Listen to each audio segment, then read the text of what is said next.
Como le he venido informando, el presidente López Obrador decidió, mediante una consulta que no debería tener ninguna representatividad, porque está fuera de la ley, más allá de cuántos hayan asistido, que no se construyera la planta de Constellation Brands que estaba planteada en Mexicali.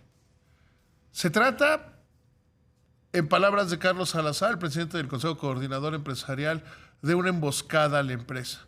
Y se trata también de una violación prácticamente a todo lo jurídico posible. Hoy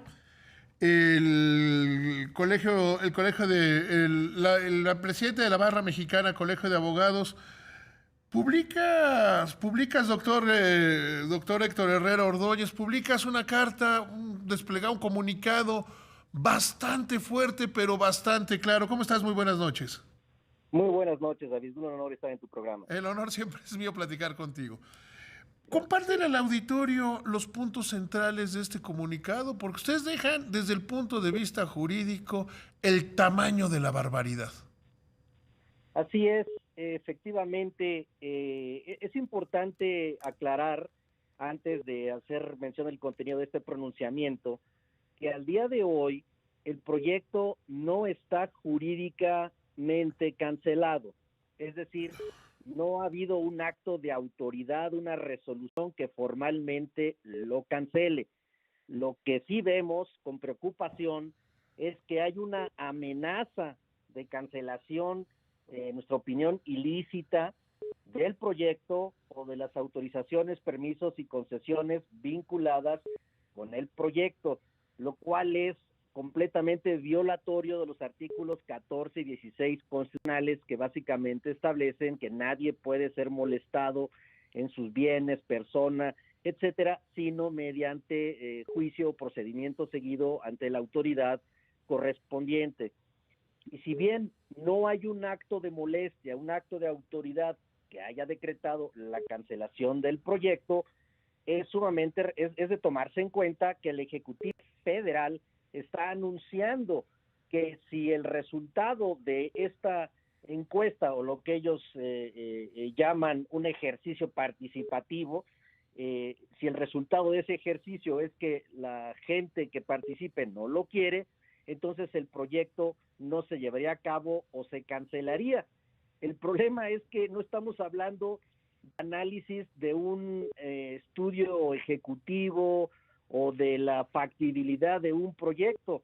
Se trata de un proyecto, entiendo, ya autorizado a los 3 niveles de gobierno, ya prácticamente construido o con un nivel de avance muy importante, y ahora que ya está prácticamente por concluirse, se va a discutir si se puede echar a andar un problema. Independientemente de la violación flagrante a la Constitución, nos parece que es absurdo que se haga un planteamiento de un proyecto ya autorizado, y a estas alturas del partido estén decidiendo si se va a hacer o no, y peor aún, con base en una encuesta que jurídicamente no puede ser la motivación o fundamentación para la cancelación de un proyecto de este calibre.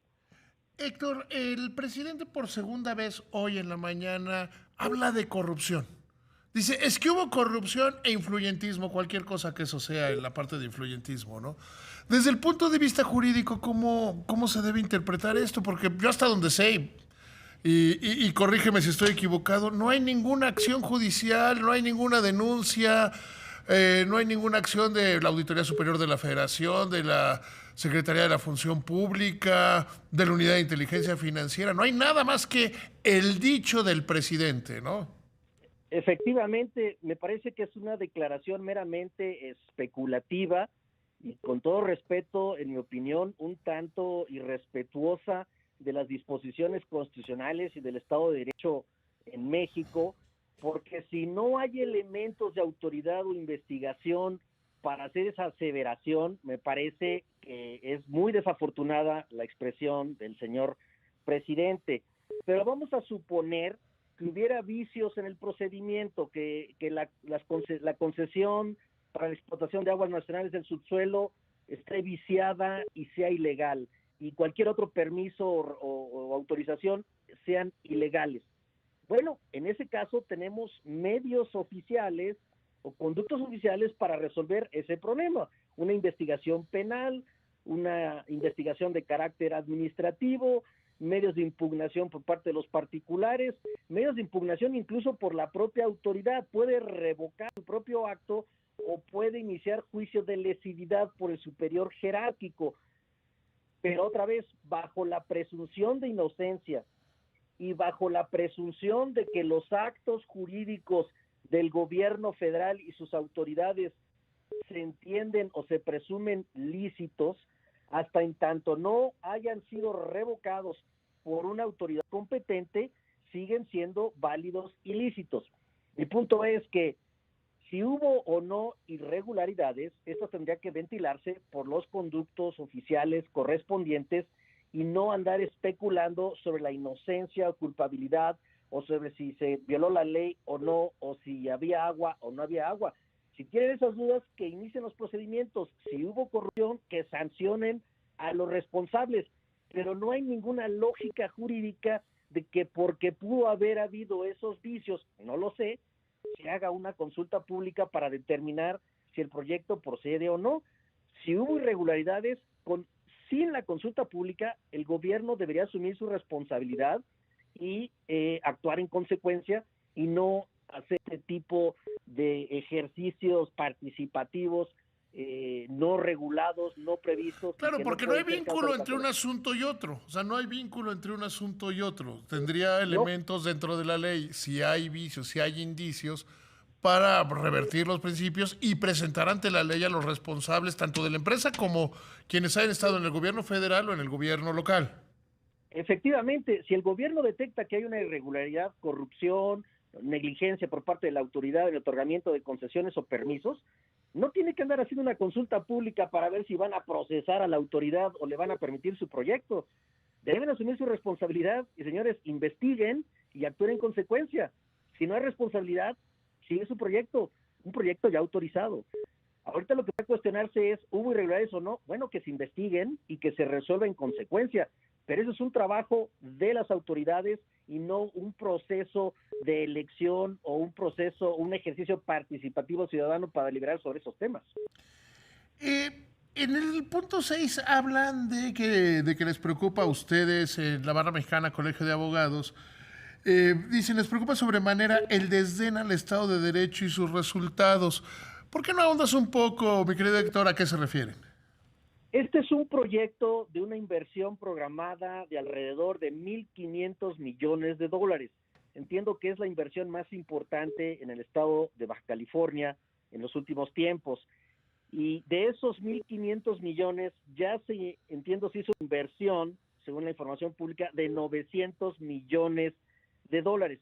Enfatizo, el proyecto ya está autorizado a los 3 niveles de gobierno.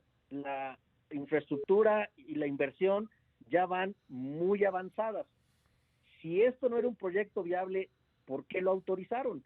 Pues me parece que si hay responsabilidades en el otorgamiento de los permisos, creo que va a haber una responsabilidad muy grave y compartida, en su caso, no solamente de la empresa, sino de los servidores públicos que otorgaron esas autorizaciones, en su caso, pero al día de hoy eso es una mera especulación, bajo el principio bajo la presunción de inocencia y de licitud de los actos de las autoridades. No debería especularse sobre incumplimientos. Lo que debe hacer es iniciar las investigaciones y resolver lo conducente, ¿no? Desde el punto de vista... Te escucho, Héctor. Sí, este tema de la inversión es muy importante porque no solamente es un tema de derechos y obligaciones de los particulares, manda un mensaje sumamente negativo a los inversionistas, tanto nacionales como extranjeros, sobre la tremenda fragilidad de la normatividad y del Estado de Derecho en México. Es decir, los países tienen un marco de leyes en el que los inversionistas toman en cuenta para decidir si invierten o no en un país.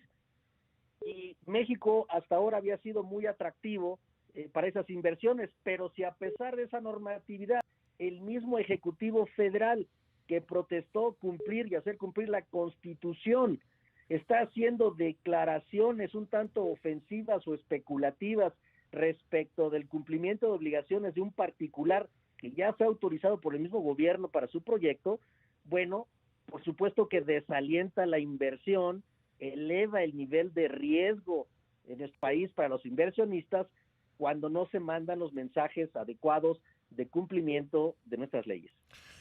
Ahora bien, ¿qué medios de defensa le quedan a la empresa nacionales y extranjeros? Porque en el marco del Tratado de Libre Comercio, que es el que está activo, e incluido el TEMEC, pues ahí hay medios de defensa suficientes, parecería, ¿no?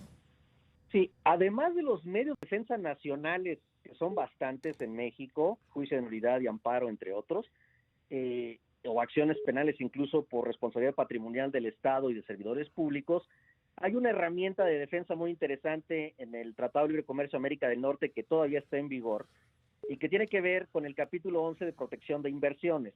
Es decir, si si la empresa acredita ante el tribunal arbitral correspondiente bajo el marco del Telecán que hubo una obstrucción por parte del gobierno federal no debidamente motivada y fundada, como ya lo ha pasado anteriormente el caso Metal Class y otros, el gobierno mexicano pudiera ser condenado a indemnizar a ese particular con el monto de la inversión gastada hasta el momento de ese asunto.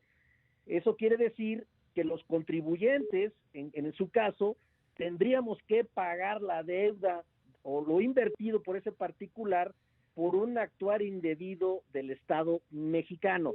Entonces, la consecuencia no es menor y creo que la situación económica del país, además de la pandemia que estamos sufriendo, la caída de los precios del petróleo, si a todo esto le aunamos mensajes que desalientan la inversión, que propician la especulación y la cacería de brujas para los inversionistas, pues nos pone una situación sumamente difícil en términos de inversiones, pero desde el punto de vista jurídico, perdón que lo diga así, pero nos pone en ridículo, como si nuestra Constitución no fuera lo suficientemente sólida o respetable para cumplirse, ¿no? Creo que su cumplimiento no puede quedar al capricho de una persona o de un grupo de personas y por lo tanto se tendrá que hacer valer las acciones correspondientes ante los tribunales mexicanos o los tribunales de arbitraje internacional que prevé el Telecán y que en este caso pudieran tener Héctor, regreso contigo, doctor Héctor Herrera, presidente de la Barra Mexicana Colegio de Abogados. Estabas redondeando una gran fase que empieza que estamos quedando en ridículo internacional. Continúa a partir de ahí, mi querido Héctor. Sí, perdón que utilice este lenguaje, pero... No, pero a ver, yo que me dedico al lenguaje siempre creo que hay que usar las palabras que sean claras, que definan bien la situación. Y esa, desde mi punto de vista, es totalmente correcta. Comparto contigo, Héctor.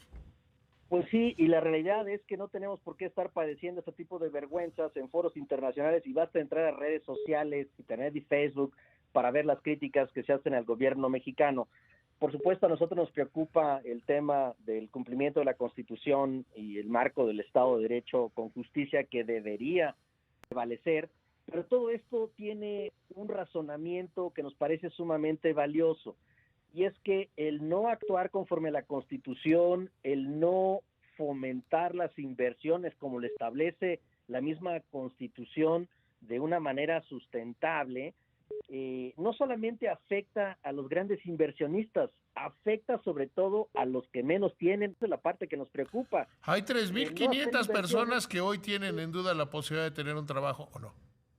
Punto. Así es, hay un gran riesgo. Una de las principales políticas que dijo el presidente en su campaña es que iba a generar empleo, promesa que no ha cumplido y que se ve difícil cumplir con este tipo de políticas hacia la inversión. Nosotros consideramos que si se fomenta la inversión tanto nacional como extranjera, no solamente se fortalece la derrama económica en contribuciones y otras actividades, sino que se fomenta el empleo y sobre todo el empleo bien remunerado, no el asistencialismo. Nosotros quisiéramos ver un gobierno federal más proactivo hacia la inversión, buscando y pensando en el mejor interés de los que menos tienen, capacitación y empleo, y no un desaliento a la inversión o posibles litigios nacionales e internacionales que le van a costar al erario público, entiéndase, a todos los contribuyentes nos va a costar, y yo creo que estamos a tiempo de cambiar. Repito, no se ha cancelado el proyecto. Por eso el contenido del pronunciamiento que hicimos hoy en redes sociales es un respetuoso exhorto al presidente y a las autoridades federales para que recapaciten y fomenten más la inversión y vean cómo sí se pueden hacer los proyectos de manera sustentable y cómo se puede apoyar a todos los trabajadores que lo requieren bien remunerados y sobre todo a invitar a la inversión, pero sobre todo a respetar nuestras leyes, con el ejemplo y con la narrativa presidencial. Héctor, te agradezco muchísimo que me hayas tomado la llamada. Te mando un abrazo con respeto y admiración. Que te vaya muy bien. A tus órdenes, David.